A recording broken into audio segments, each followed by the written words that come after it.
makanan apa? Tidak tahu saya, makanan anak-anak sekarang ya. Bakso, ya. Hujan bakso begitu ada enggak ya? Ya jangan sampai lah.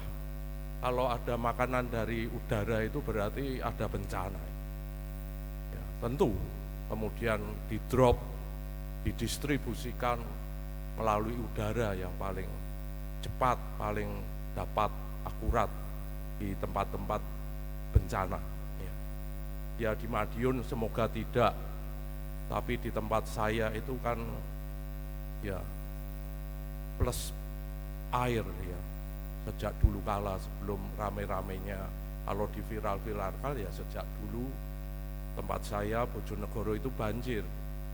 Ya kalau banjir itu selalu seneng, anak-anak bisa lihat helikopter ya di alun-alun atau di lapangan yang dekat rumah itu untuk distribusi makanan sebagai bantuan.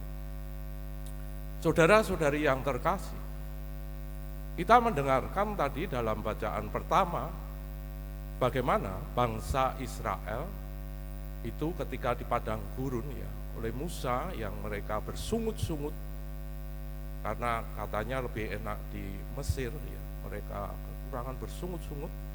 Kemudian Musa memohon kepada Allah dan mereka tetap dipelihara, ya diberi roti yang turun dari surga yang dikatakan mana.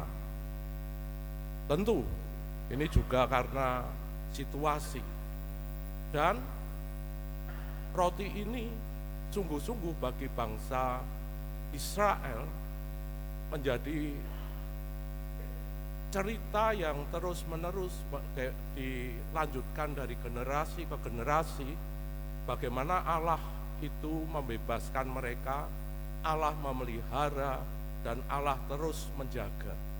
Maka roti yang dari surga itulah juga menjadi suatu ingatan yang indah. Jikalau tidak, mereka tidak akan ada generasi saat ini. Maka ketika nantinya ini akan kita lihat bagaimana kisah yang dikatakan Yesus adalah akulah roti yang telah turun dari surga itu membuat goncang murid-muridnya dan sebagian kemudian mundur karena dianggap menista. Saudara-saudari yang terkasih, roti sangat penting untuk bangsa konteksnya saat itu karena menjadi sumber kehidupan. Dan roti juga disimbolkan juga adalah makanan. Dan siapa yang tidak butuh makanan untuk hidup? Tentu kita butuh makanan. Namun kita lupa, maka ketika Yesus tadi menyampaikan kepada orang-orang yang bertanya kepada dia tentang kapan engkau tiba di sini, seolah-olah ingin mencari Yesus, tetapi Yesus tahu karena mereka ingin supaya Yesus menjadi pemimpin, supaya mereka terpenuhi apa yang menjadi kebutuhan duniawi mereka. Ingat, perikop ini adalah kelanjutan dari perikop Injil minggu yang lalu, bagaimana Yesus itu mengubah ya atau membuat mukjizat 5 roti dan 2 ikan. Bagaimana Yesus itu membuat mukjizat bukan dari kehampaan, kekosongan, tetapi apa yang ada dalam diri orang-orang, diri anak-anak, meskipun itu kecil, kalau itu dipersembahkan dengan tulus, akan dilipat gandakan oleh Tuhan Yesus sendiri.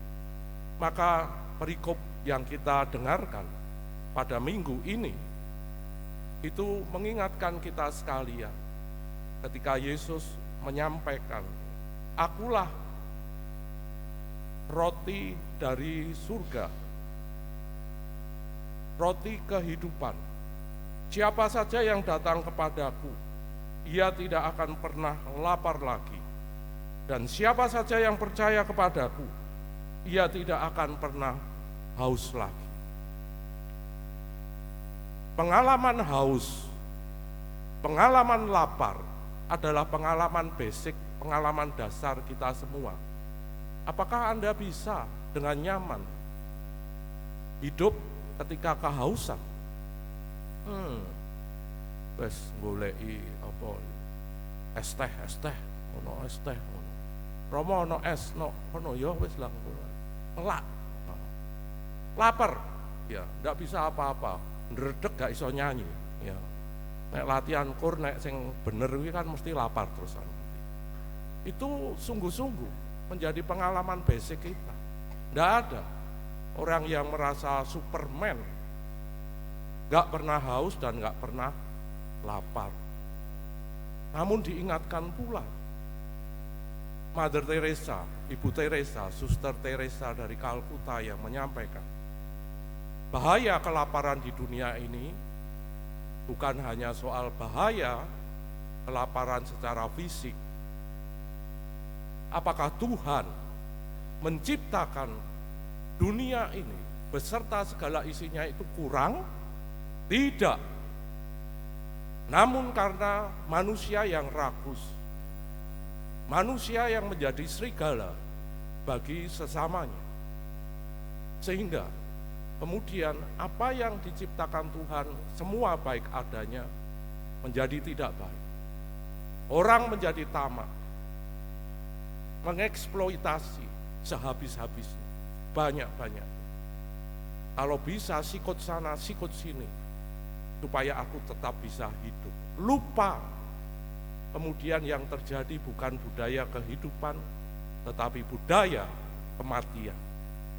Tidak usah jauh-jauh, Mother Teresa juga mengingatkan bahaya kelaparan, kemiskinan, kehausan, pertama dan utama juga bersumber dari keluarga.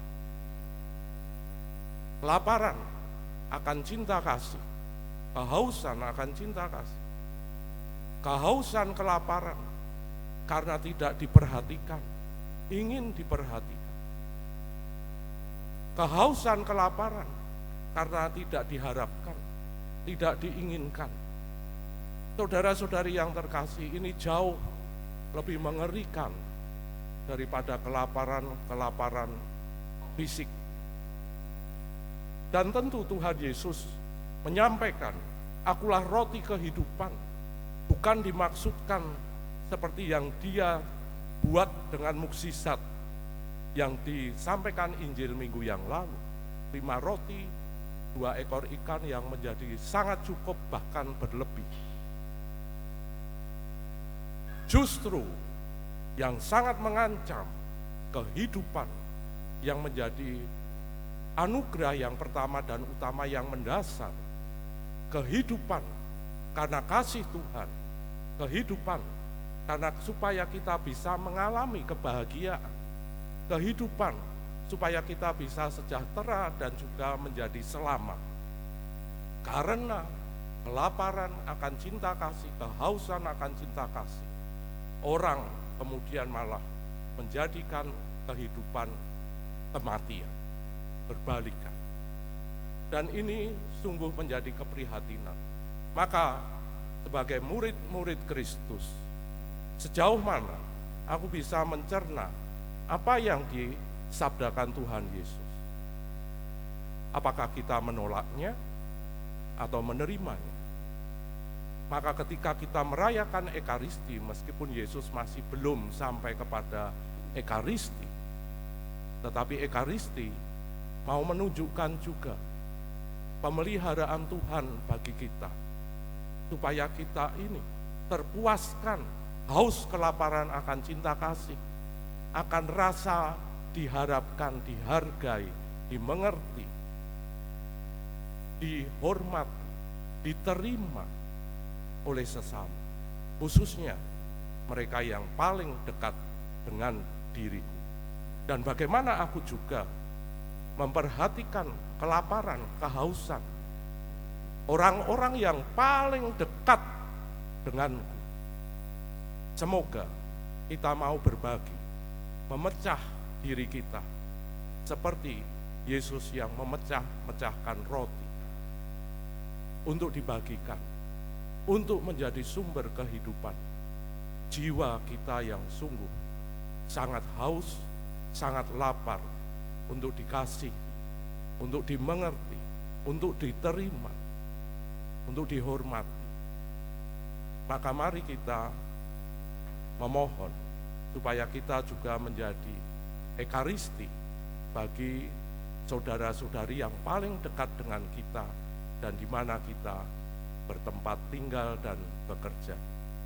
Semoga sabda Tuhan Yesus minggu ini, akulah roti kehidupan. Siapa saja yang datang kepadaku, ia tidak akan pernah lapar lagi. Semoga memenuhi rasa dahaga, kehausan, dan kelaparan kita akan cinta yang menjadi dasar paling utama tangki kehidupan kita.